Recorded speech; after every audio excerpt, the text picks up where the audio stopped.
কাছে বসে কালিমাটা পড়িয়ে দিও। একটু পড়া যাবে না সবাই? মরণে চেহারা মোবারক দেখিও, আকা কাছে বসে কালিমাটা পড়িয়ে দিও। ও রওজা মুবারক বারবার নিও, মুবারক কদমে চুমিতে দিও, আকারোটা বের হতে হাসিটা দিও, আকারোটা বের হতে হাসিটা দিও, তোমার নুরানি হাত আমার কপালে দিও। আল্লাহুম্মা সাল্লি আলা মাওলানা মুহাম্মদ ওয়া আলা আলি সাইয়্যিদিনা মাওলানা। আলহামদুলিল্লাহ, আল্লাহ পাকের দরবারে লাখো কোটি শুকরিয়া আদায় করছি। আজকের এই বক্সিয়া দরবার শরীফের উরুস মুবারকে উপস্থিত হতে পেরেছি। মালিকের দরবারে আরেকবার শুকরিয়া দান করি আলহামদুলিল্লাহ। মুআজ্জিজ হাজিরিন, আজকে আমরা এই দরবারে প্রেম ভালোবাসা নিয়ে এসেছি, বলেন ঠিক কি না? মুক্তাসারে যেহেতু এখানে আমাদের উস্তাদুল আসাদায়ে কেরাম আছেন, এখানে শুধু মুক্তাসার দোয়া নেওয়ার জন্য এসেছি। একটা কথাই বলবো, যেহেতু আমরা দোয়া নেওয়ার জন্য এসেছি, এই দরবারটা হচ্ছে নবী বক্স রহমতুল্লাহি আলাইহির দরবার, বলেন ঠিক কি না?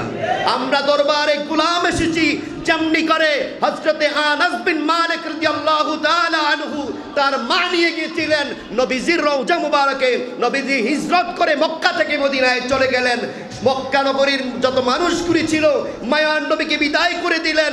মায়ার নবী রওজা মুবারকে, যেখানে এখন বর্তমানে শহীদ আছেন, মদিনাতুল মুনাওয়ারায় চলে গেলেন। মদিনার ছোট্ট ছোট্ট সোনামণিরা, মদিনার যত মুরব্বীরা ছিলেন, যুবকেরা ছিলেন, সবাই মায়ার নবীকে তলা আল বাদরু আলাইনা মাদা আলিল্লাহ হিদাই বলে গ্রহণ করেছেন। কন্না আল্লাহু আকবার। মায়ার নবী রাহমাতাল লিল আলামিন যখন মদিনায় আগমন করলেন, মদিনার নাচে কানাচে সবাই আনন্দিত হয়ে গেলেন। একের পর এক আনসার বাহিনী সবাই মায়ার নবীর রওজা মুবারক দরবার শরীফে গেলেন। সবাই দরবার শরীফে যাওয়ার সময় মায়ার নবীর কাছে কিছু কিছু হাদিয়া নিয়ে যায়, কিন্তু আনাস বিন মালিক রাদিয়াল্লাহু তাআলা আনহুর মা তাকায়া রইলেন, ওনার কাছে কোনো হাদিয়া নাই। কি দিয়ে আজকে মায়ার নবীকে খুশি করব? ও দুনিয়ার মুসলমান ইমানদার, এবার রহমাতাল লিল আলামিনের দরবারে হযরতে আনাস বিন মালিক রাদিয়াল্লাহু তাআলা আনহুর মা বললেন, ইয়া রাসূলুল্লাহ, আমি কোনো কিছুই আপনার দরবারে আনতে পারি নাই, কোনো উপহার আনতে পারি নাই, কোনো হাদিয়া আনতে পারি নাই। ইয়া রাসূলুল্লাহ, আমার এই ছোট্ট আনাস বিন মালিককে আপনার কাছে হাদিয়া দিলাম। ইয়া রাসূলুল্লাহ, আপনি আমার আনাসকে গ্রহণ করেন। কন্না আল্লাহু আকবার। মায়ার নবী ডাক দিয়া কয়, এ মহিলা, এই ছোট্ট বাচ্চা আমাকে কি করবে? এবার ডাক দিয়া বলেন, ইয়া রাসূলুল্লাহ, আমার আনাস আপনাকে এই ছোট্ট বাচ্চা, আপনি যখন মেসওয়াক করতে যাবেন মেসওয়াকটা আগায়া দিবে, আপনি পাঞ্জাবি পড়তে গেলে পাঞ্জাবিটা আগায়া দিবে, আপনি যা করতে চান একের পর এক সবগুলি আপনাকে দিবে, আপনার প্রতি একটু ভালোবাসা দিবে। জোরে সোরে কন্না আল্লাহু আকবার।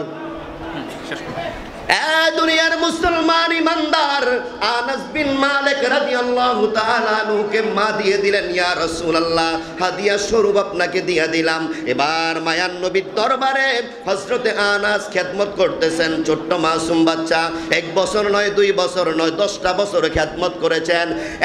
বক্সিয়া দরবারের মুরিদ, আজকে আপনাদেরকে বলতে চাই, আমরা গোলামরা এখানে হাজিরা দেওয়ার জন্য এসেছি। হযরতে আনাস বিন মালিকের মা কেমনি ভাবে নিজের সন্তানের মায়াকে ফেলে দিলেন। সন্তান ছোট্ট বাচ্চা ছেড়ে দিলেন, নবীর দরবারে খাদেমের কাজ করবেন। আজকে দেখেন আপনার সন্তান, আমার সন্তান দরবারে আসলে অনেকে বাধা দেয়। এবার নবী বক্সি দরবারে খেদমত করতে বাধা দেয়, অথচ আনাস বিন মালিকের মা ছোট্ট বাচ্চাকে মায়ার নবীর দরবারে দিয়া গেলেন, ইয়া রাসূলুল্লাহ, আমার এই ছোট্ট বাচ্চাটা আপনার একটু খেদমত করবে। কন্যা সুবহানাল্লাহ। আমরা তো আমাদের সন্তানদেরকে বাড়ির দরবারে দিতে বলেন ঠিক কিনা? ও সন্তান, তিনটা সন্তানের মধ্যে একটা সন্তান দিলাম, নবী বকশির খাদেম হয়ে যাবে, নবী বকশির দরবারে গোলাম হয়ে যাবে। বলেন দরকার আছে না নাই? এই জোরে বলেন আছে না নাই? হযরতে আনাস বিন মালিক মায়ার নবীর খেদমত করলেন 10 বছর। এই ছোট্ট বাচ্চা 10 বছর খেদমত করার পরে যেদিন মায়ার নবীকে শেষ বিদায় বলেন, ইয়া রাসূলুল্লাহ, নবী গো, ও মায়ার নবী, যেদিন পুলসিরাতের পারে আমরা যাইব, ইয়া রাসূলুল্লাহ, যেদিন আল্লাহ রাব্বুল আলামিন এই কিয়ামতের ময়দান কায়েম করবে, আমি আনাসকে আপনি একটু সুপারিশ করবেন নি? কন্যা আল্লাহু আকবার। মায়ার নবী ডাক দিয়া কয়, আনাস, আনাস রে, কি কইলা?